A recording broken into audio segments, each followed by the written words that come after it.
السلام علیکم ورحمۃ اللہ تعالی وبرکاتہ۔ بسم اللہ الرحمن الرحیم۔ مصر کے ظالم بادشاہ کی گندی حرکت۔ مصر کا بادشاہ بہت ہی ظالم اور عیاش باز تھا۔ اس کی خبر جب حضرت ابراہیم علیہ السلام کو معلوم ہوا کہ مصر کا بادشاہ بہت بڑا ظالم ہے اور وہ عورتوں کی خواہش اس کو بہت ہے، خاص کر نئی دلہن کا بہت زیادہ خواہش رکھتا ہے، اس لیے ہر ایک راہ گھاٹ میں 10 آدمی تعینات ہیں۔ اگر کوئی مال و اسباب مصر سے لے جاتا ہے تو پکڑ کر اسے اس کی لگان لیتا ہے، اگر کوئی سوداگر عورت کو لے جاتا ہے تو اسے چھین لیتا ہے۔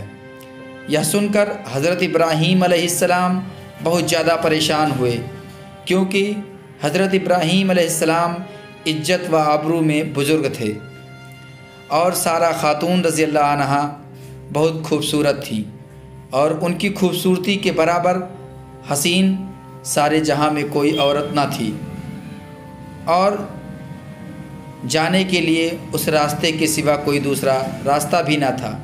آخرکار حضرت ابراہیم علیہ السلام نے ایک صندوق بنایا اور اس صندوق میں حضرت سارہ خاتون رضی اللہ عنہا کو اس میں چھپا کر تالا لگا دیا اور صندوق کو ایک اونٹ پر رکھ دیا، اور جب شہر کے اس گھاٹ میں جا پہنچے تب بادشاہ کے سپاہیوں نے روکا اور پوچھا کہ اس صندوق میں کیا ہے، اور اس کو کھولنے کے لیے کہا تاکہ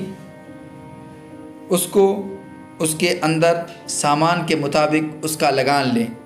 تب حضرت ابراہیم علیہ السلام نے کہا کہ صندوق مت کھولو، اس کا لگان جو ہوگا میں دوں گا، اگر چاہو تو صندوق کے وزن کے برابر سونا یا چاندی لے لو۔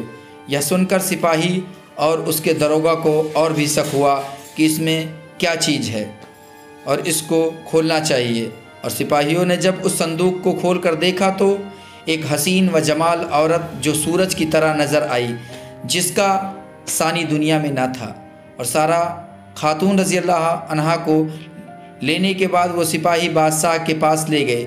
جب حضرت ابراہیم علیہ السلام کو سارہ خاتون کو بادشاہ کے پاس لے گئے، اس ملعون نے حضرت ابراہیم علیہ السلام سے پوچھا، یہ عورت تیری کون ہے؟ تب حضرت ابراہیم علیہ السلام نے کہا، یہ میری بہن ہے، اور اسلام میں بیوی کو بہن کہنا رشتے سے صحیح ہے۔ اس ملعون نے کہا کہ اپنی بہن کو مجھے دے دو۔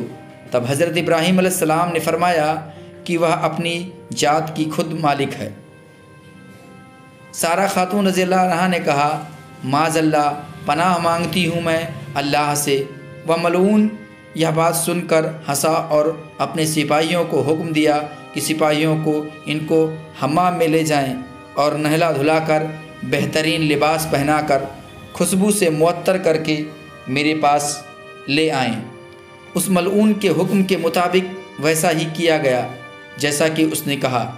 اس وقت اللہ تعالیٰ نے حضرت جبرائیل علیہ السلام کو بھیجا اور کہا کہ پردہ حضرت ابراہیم علیہ السلام کی آنکھوں کے سامنے سے اٹھا لے، تاکہ حضرت ابراہیم علیہ السلام سارہ خاتون رضی اللہ عنہا کے ساتھ وہ ملعون بدبخت جو گفتگو کرے، یعنی کہ جو باتیں کرے، وہ سب حضرت ابراہیم علیہ السلام کو سنائی دے اور اپنی آنکھوں سے دیکھیں۔ جب سارہ خاتون کا جمال مبارک اس ملعون نے دیکھا تو اس کی آنکھیں کھلی کی کھلی رہیں، اور جب اس بدبخت نے ان کی طرف ہاتھ بڑھانے کا ارادہ اس نے کیا، اسی وقت اس کا ہاتھ بے جان اور خشک ہو گیا۔ پھر اس نے چاہا کہ اور بے ادبی کریں، تب اللہ تعالیٰ کے حکم سے زمین نے اس کو دھنسا لیا۔ تب اس ملعون نے کہا کہ بے شک یہ عورت ایک جادوگرنی ہے۔ تب سارہ خاتون رضی اللہ عنہا نے کہا، اے بدبخت، میں جادوگر نہیں ہوں، بلکہ میرا شوہر اللہ تعالیٰ کا دوست ہے، وہ خدا کی بارگاہ میں دعا کرتا ہے تاکہ تو مجھے بے عزت نہ کر سکے۔ یہ سن کر اس بدبخت نے توبہ کی، اور پھر اس کا ہاتھ فوراً درست ہو گیا اور زمین نے اس کو چھوڑ دیا۔ پھر جب اس کا شریر صحیح ہو گیا تو اس نے پھر وہی غلطی دوبارہ کی۔ پھر جب اس نے دوسری بار سارہ خاتون رضی اللہ عنہا کی طرف بری نگاہ سے دیکھا تو وہ فوراً اندھا ہو گیا۔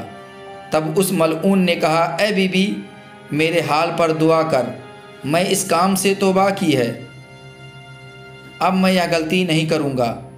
جب آپ نے دعا کی اور اس کی آنکھیں اچھی ہو گئیں، پھر غلبہ شیطانی سے اپنے عہد کو توڑنے لگا اور اس نے چاہا کہ پھر سارہ خاتون رضی اللہ عنہا پر ہاتھ ڈالیں۔ اسی وقت تمام بدن اس کا خشک اور بیجان ہو گیا اور آنکھیں اس کی جاتی رہیں۔ پھر اس بدبخت نے کہا اے بی بی دعا کر، میں نے توبہ کی۔ پھر سارہ خاتون رضی اللہ عنہا نے کہا کہ یہ دعا میری نہیں بلکہ میرے شوہر کی ہے، وہ اللہ تعالیٰ کا دوست ہے، اگر وہ چاہے تو تجھے معاف کرے یا نہ کرے، اس کی مرضی۔ تب اس نے کہا کہ حضرت ابراہیم کو یہاں لے آؤ۔ تب حضرت ابراہیم علیہ السلام وہاں تشریف لے گئے۔ تب وہ بولا حضرت مجھے معاف کیجیے، تم پر میں نے بہت جرم کیا ہے، اب میں نے پکی سچی توبہ کی ہے۔ تب حضرت ابراہیم علیہ السلام نے فرمایا یہ میرے حکم سے نہیں ہے بلکہ اللہ تعالیٰ کے حکم سے ہے، جو رب ہے سارے جہان کا ہے، دیکھو اللہ تعالیٰ کی مرضی کی کیا حکم دیتا ہے، اللہ ہی بہتر جانے۔ پیارے اسلامی بھائیوں، اگر یہ سچی واقعات آپ کو اچھی لگی ہو تو ویڈیو کو لائک کریں، دوستوں کو شیئر کریں اور چینل کو سبسکرائب کر لیں تاکہ میری حوصلہ افزائی ہو سکے اور میں آپ کو ایسی ہی سچی کہانی لاتا رہوں اور آپ کے علم میں اضافہ ہو۔ ملیں گے اگلے ویڈیو میں، تب تک کے لیے خدا حافظ۔